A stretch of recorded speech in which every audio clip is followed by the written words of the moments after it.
The ancient Greeks called the next life Elysium and the Elysium fields. But what do we today believe about the next world? Do we believe it exists? And what do mediums think the afterlife is like? In this section of the website, you can read extracts from my book that I'm very proud of, called What to Do When You're Dead, and subtitled Living Better in the Afterlife. Now, you might think it's a bit of a silly sort of title, really, but it's a very serious book. You see, as a medium, we communicate with the spirit world, and we give proof of life after death and proof of the continuation of life. But what about, what do they have to say about what it's actually like to live in the next world? Do we still have a body? Does our personality survive in the same way that we understand our personality now? That's something that intrigues me, particularly since I'm very interested in things like yoga, that suggests perhaps that we continue and reincarnate. Or is there some intermediary stages to what they call the Brahmaloka? And what is it like? I mean, if there is another world, surely there's a day-to-day life as well, isn't there? There's going to be things like places to visit, or does it exist like that? A lot of mediums have talked about things like the halls of hearing, the halls of healing, or the halls of learning. I mean, there's this idea, perhaps. I mean, Harry Edwards came up with some interesting ideas about. Describes in one of his books about visiting places in the afterlife where they play music and things like this. I mean, do they have concerts? Maybe Elvis is over there playing away for us. Or is it something different? I mean, are these mediums understanding things in terms that they can understand?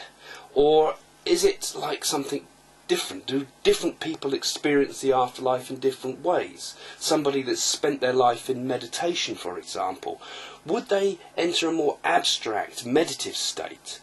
Or those that are expecting to live in the next world as a sort of what I call the tea and biscuits in heaven sort of mentality? Does that exist? I mean, certainly when you look at things such as the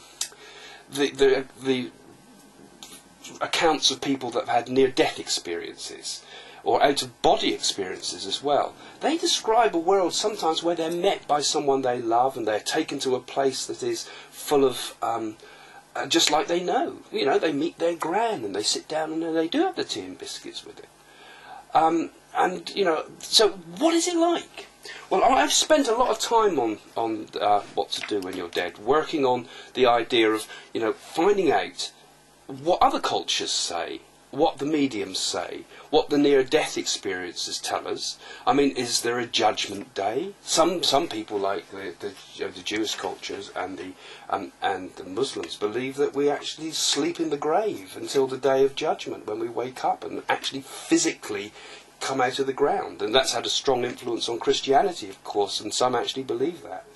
You know, the Mount of Olives will be the first place where the dead will awake. And a lot of famous people have made sure they've been buried there so that they're the first up, and perhaps not always the most appropriate people either. So the book, What to Do When You're Dead, unfortunately is out of print now, as I speak. It may be in print again soon with luck, but it's been translated into lots of languages. You can get it in Portuguese still, if you can speak Portuguese, or you can get it in Flemish and Russian and various other translations, and Icelandic actually. They seem to love my books over there.